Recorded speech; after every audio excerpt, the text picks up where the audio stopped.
think one of the things that I love about peas is it's one of the first things that you get to eat after winter. Winter comes every year and you think about all the fresh food that you're not eating until spring.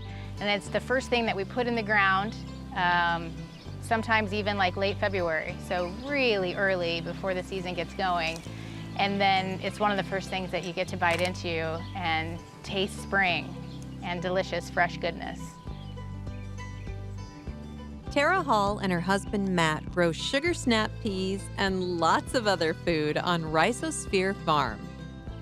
We are just south of Missouri Valley, Iowa, in the Les Hills, which is actually amazing. I know plenty of people that grow food in the region, and it's great nutrient-rich soil, but it's clay. This is just gold. Like, we really hit the jackpot on land.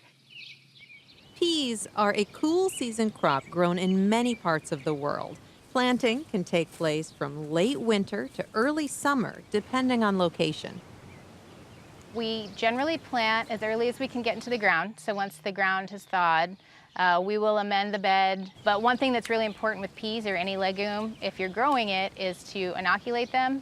And what that helps it do, all of those plants give nitrogen to the soil, and they do that by actually grabbing it from the air. So the bacteria that you're giving them before you plant them is like a partner in that, and kind of enables them to do that. And so you're not just growing this lush, great, healthy vegetable, but it's actually putting energy back into the soil that can be used later. The soil is important, especially when it comes to peas. Tara and Matt were renting land when they first started out, so they named their farm for the soil.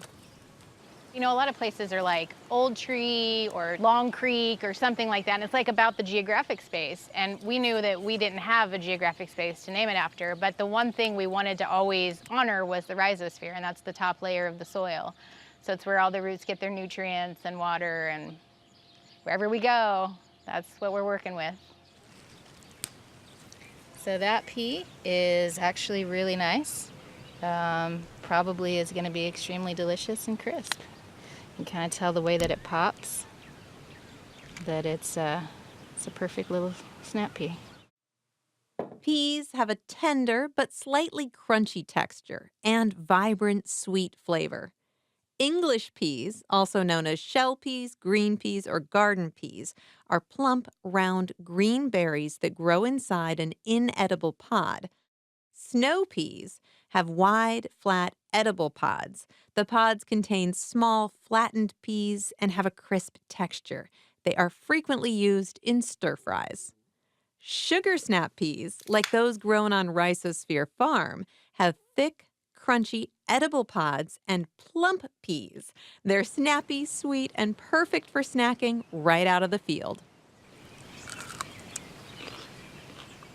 So that one's about perfect. There really is this perfect window of ripeness where a snap pea, in this case, is just right. When they're underripe, they tend to be flat. If they're overripe, then what you're seeing is a lot of ridges, and it's really taut, and it becomes really starchy and tough. There's a space in between there where it's actually quite perfect. It starts to kind of like swell a bit. The peas have formed to a certain size, and the taste is sweet, the texture is crisp. It's just the most perfect thing for fresh eating.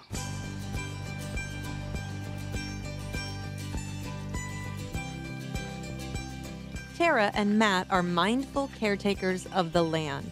They love growing heirloom varieties of vegetables to sell by CSA, wholesale, or at farmers markets in Omaha, Nebraska.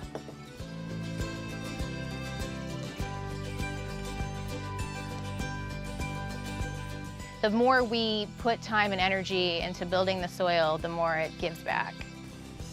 It is a lot of work. It's so much work. And if you would have told my 20-year-old self that I was going to be doing this, I would have said you were nuts. But when you actually get into the field and you start planting or harvesting or weeding or anything like that, you can really just completely commit to the moment. And it's really a beautiful thing.